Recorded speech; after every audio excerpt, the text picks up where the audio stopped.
dari laporan kelompok kami yang mengambil tema strategi pengembangan objek wisata alam, di mana latar belakang kami mengambil tema tersebut karena kami melihat bahwa banyaknya objek wisata alam yang masih belum diketahui oleh khalayak umum. Nah, hal inilah menjadi perhatian bagi kami, mengapa suatu objek wisata alam tersebut belum atau tidak diketahui oleh khalayak umum. Di sini kami akan meninjau dari berbagai aspek dan secara holistik akan memberikan beberapa solusi nantinya. Nah, untuk memfokuskan penelitian ini, kami mengambil wilayah kajian di Kecamatan Padang Cermin, Kabupaten Pesawaran, Lampung. Bagian kedua dari pendahuluan kami adalah tujuan dan sasaran, di mana tujuan dari penelitian kami ini untuk mengenalkan objek-objek wisata alam kepada khalayak umum dan mengembangkan objek wisata alam yang terdapat dalam wilayah studi yang telah kami pilih. Selanjutnya adalah ruang lingkup, di mana ruang lingkup ini terbagi menjadi dua. Pertama, ruang lingkup wilayah, dan yang kedua adalah ruang lingkup materi. Ditinjau dari ruang lingkup wilayah kajian kami berada di Kecamatan Padang Cermin, yakni salah satu kecamatan yang berada di Kabupaten Pesawaran, Provinsi Lampung. Nah, dikutip dari Wikipedia, Kecamatan Padang Cermin ini merupakan jalan akses masuk dari Kota Bandar Lampung menuju Teluk Siluan. Untuk petanya dapat dilihat pada laporan yang telah kami buat. Selanjutnya, jika ditinjau dari ruang lingkup materi, hal yang kami kaji adalah pengembangan objek wisata, wisata bahari, dan ekowisata. Selanjutnya adalah rumusan masalah. Rumusan masalah sendiri kami tarik dari permasalahan umum, yakni infrastruktur dan pemanfaatan sumber daya alam yang masih tergolong sangat kurang di Kecamatan Padang. Terakhir, ada sistematika penulisan. Pada bab 1, kami menyajikan pengakuan.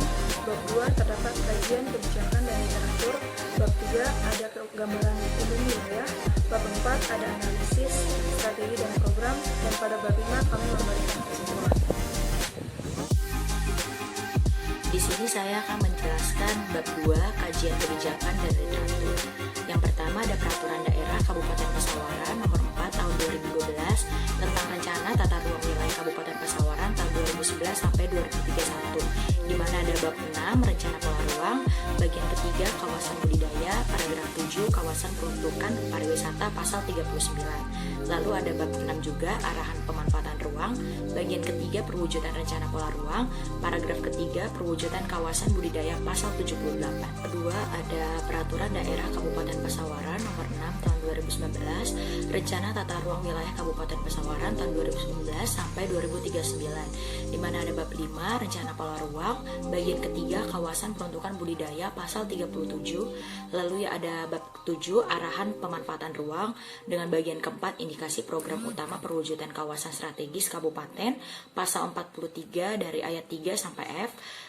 Yang ketiga ada bab 8 Arahan Pengendalian Pemanfaatan Ruang, bagian kedua Ketentuan Umum Peraturan Zonasi, paragraf ketiga Ketentuan Umum Peraturan Zonasi Kawasan Budidaya pasal 70 dan dalam angka 2021 BPS dengan statistik kunci 7 sampai pariwisata. Sebagian besar petani di Padang Cermin melakukan usaha tani pisang dan juga usaha di luar pertanian.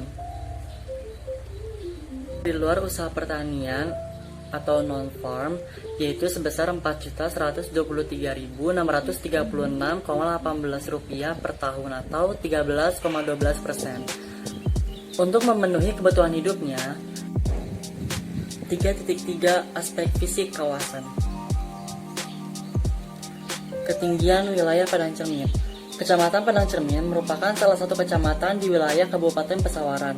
Kabupaten Pesawaran sendiri merupakan salah satu kabupaten yang letaknya berada di pesisir selatan yang memiliki luas wilayah 117.377 hektar.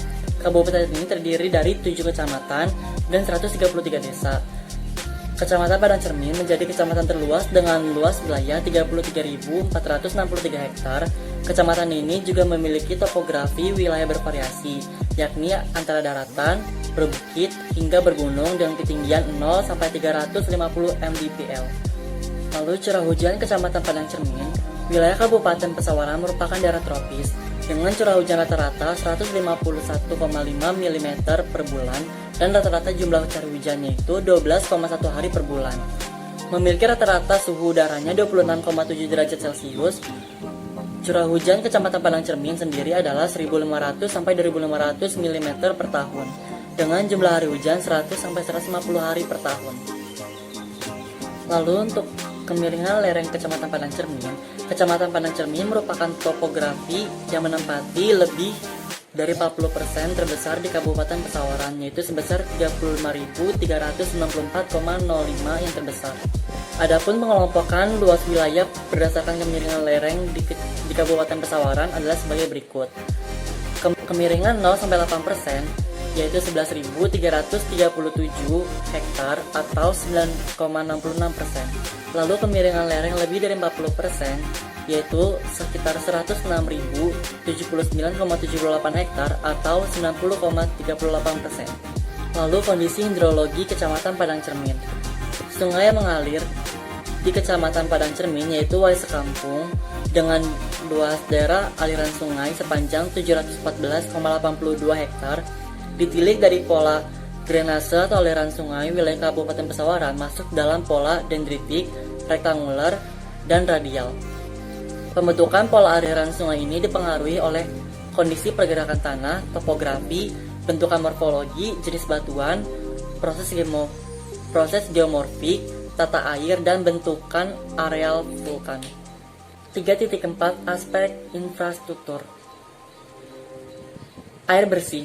Pipa distribusi mengantarkan air ke konsumen dari reservoir secara gravitasi. Dengan jenis pipa yang dipasang terdiri dari pipa CDIP, ACP,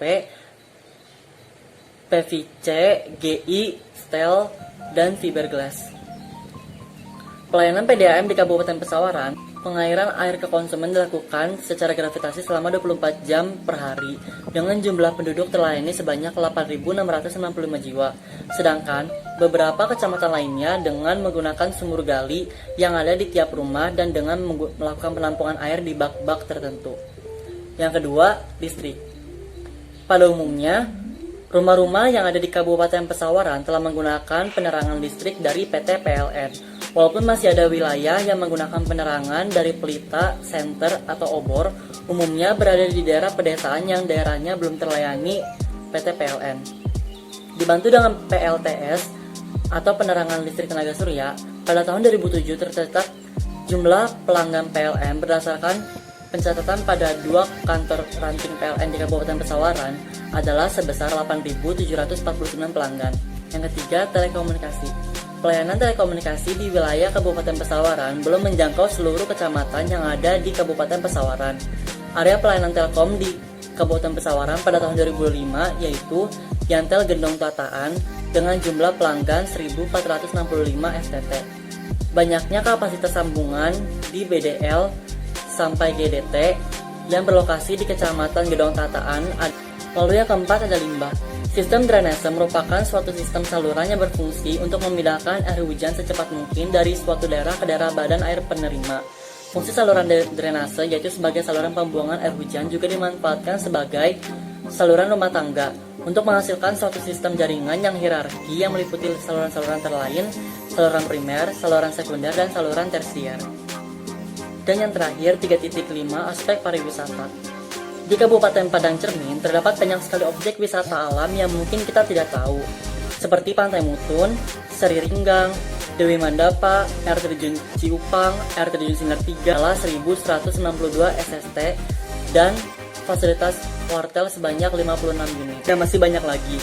Selain banyak objek wisata yang ada di daerah Padang Cermin, juga indah dan cukup terkenal di daerah Lampung maupun di kancah internasional.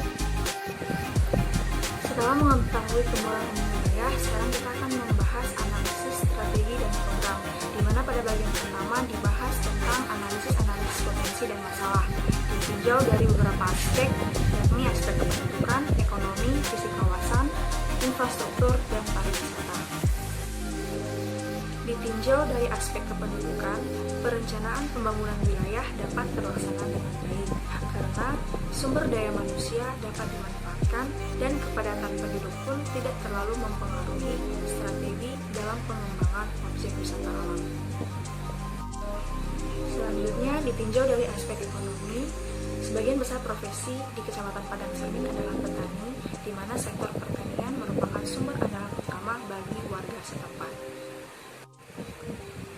Ditinjau dari aspek fisik kawasan, keberhasilan perencanaan pengembangan objek wisata ini dapat terlaksana juga dengan baik karena tersedianya sumber daya manusia dan objek-objek wisata yang memadai. Selanjutnya adalah aspek infrastruktur. Pada aspek infrastruktur ini mencakup jalan akses, sarana dan prasarana, serta sistem drainase. Air bersih juga menjadi salah satu hal yang perlu diperhatikan dalam pengembangan objek wisata alam. Terakhir adalah aspek pariwisata. Kecamatan Padang Cermin memiliki banyak objek wisata, dimulai dari wisata pantai, pulau, hingga air terjun. 4.2 Perumusan tujuan perencanaan. Perencanaan sebagai suatu cara bagaimana mencapai tujuan sebaik-baiknya atau maksimum output dengan sumber-sumber yang ada supaya lebih efisien dan efektif. Selanjutnya, dikatakan bahwa perencanaan merupakan penentuan tujuan yang akan dicapai atau yang akan dilakukan, bagaimana, bila mana, dan oleh siapa. Lalu tujuan perencanaan, yang pertama, perencanaan teknokrat. Tujuannya untuk membangun perencanaan strategis dan perencanaan kontingensi, menetapkan ketentuan-ketentuan, standar, prosedur, petunjuk pelaksanaan, serta evaluasi, pelaporan, dan langkah taktis untuk menopang organisasi. Yang kedua, perencanaan partisipatif. Tujuannya agar masyarakat diharapkan mampu mengetahui permasalahannya sendiri di lingkungannya, menilai potensi SDM dan SDA yang tersedia, dan merumuskan solusi yang paling menguntungkan. Lalu yang ketiga ada perencanaan top-down. Tujuannya adalah untuk menyeragamkan corak, karena perencanaan top-down menurut Junaidi pada tahun 2000, dalam kegiatan perencanaan kota dan daerah dilakukan dengan mengacu pada corak yang seragam dan ditetapkan oleh pemerintah pusat dan mengikuti juklak atau juknis atau petunjuk pelaksanaan dan petunjuk teknis. Yang keempat, perencanaan bottom up. Tujuannya adalah untuk menghimpun masukan dari bawah, karena menurut Sumarsono pada tahun 2010, apabila di Indonesia perencanaan bottom up dimulai dari tingkat desa, yang biasanya dihadiri oleh mereka yang ditunjuk peraturan perundangan atau kebijakan lain, misalnya melalui kegiatan musyawarah pembangunan desa atau Musbangdes, atau musyawarah rencana pembangunan desa atau Musrenbangdes. Lalu di sini ada bab 4 perumusan strategi analisis SWOT dengan kekuatan S dan peluang O, yaitu strategi SO. Yang pertama ada pemanfaatan potensi sumber daya alam, keanekaragaman hayati laut untuk pengembangan ekowisata bahari. Lalu yang kedua meningkatkan peran pemerintah dengan masyarakat dalam kegiatan pengembangan ekowisata bahari. Lalu ada kelemahan yaitu W dengan peluang O dengan strategi WO. Yang pertama ada meningkatkan peran dan kerjasama pemerintah, masyarakat, dan pihak terkait lainnya. Lalu yang kedua sosialisasi kepada pihak terkait dalam kegiatan ekowisata bahari. Lalu ada kekuatan S dan ancaman itu T dengan strategi ST. Yang pertama ada mendorong aktivitas ekowisata bahari dengan sosialisasi kegiatan konservasi, pelestarian lingkungan, hutan mangrove, laut kepada masyarakat setempat.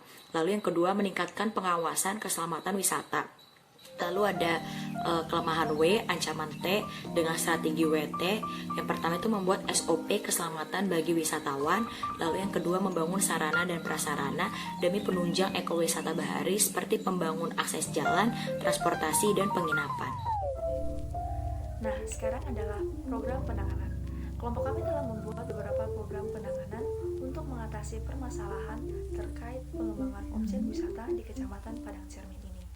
Mulai dari meningkatkan promosi wisata alam dan memperbaiki jalan akses menuju destinasi wisata dengan memanfaatkan sumber daya alam yang tersedia. Pemerintah juga ikut berperan dalam pengembangan objek wisata ini, terutama dalam membantu memperbaiki infrastruktur.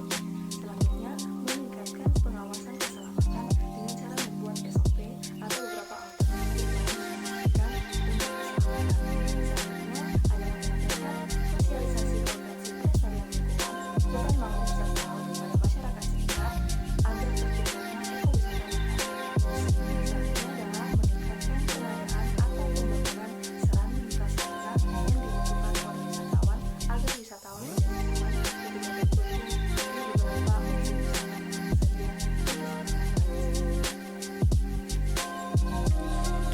Kesimpulan dari video ini, sektor pariwisata merupakan salah satu dari sekian banyak sektor dalam suatu wilayah atau kota. Sektor satu ini biasanya merupakan yang paling banyak diminati oleh masyarakat setempat dari sekian banyak jenis wisata yang dapat ditemui dan diketahui oleh masyarakat umum.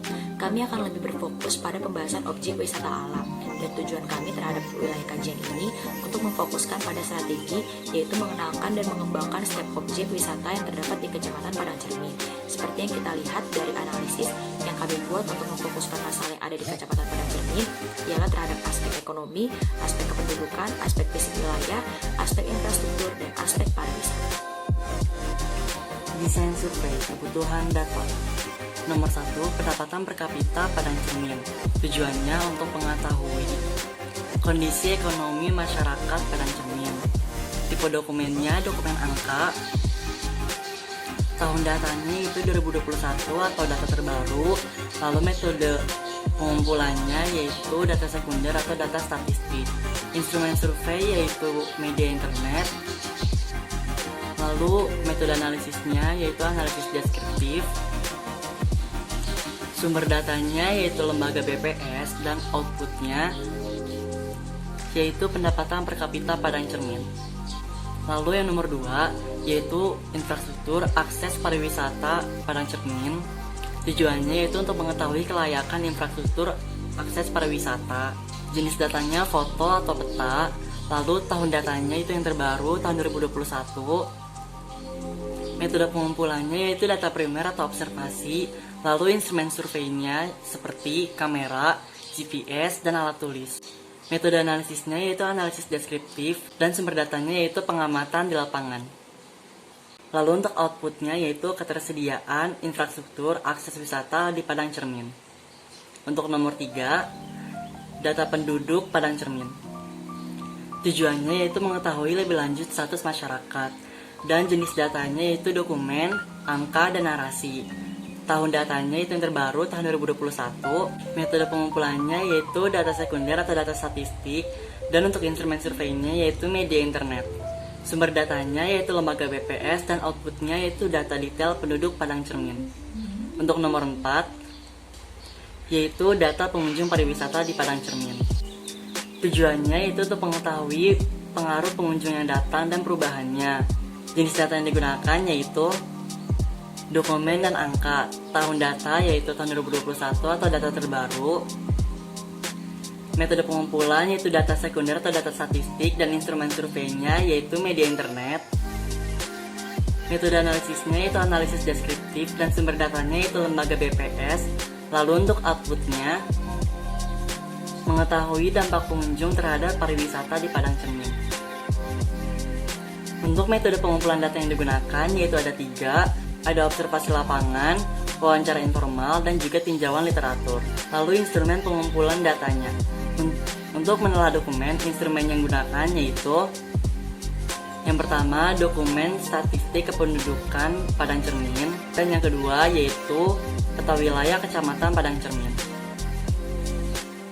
Lalu yang kedua, untuk pemetaan akses jalan dan infrastruktur, instrumen yang digunakan seperti klinometer, GPS, kamera, meteran, dan alat tulis. Lalu yang ketiga, untuk pengamatan lapangan, instrumen yang digunakan yaitu seperti video kamera, tape recorder, panduan wawancara untuk pertanyaan, dan meteran.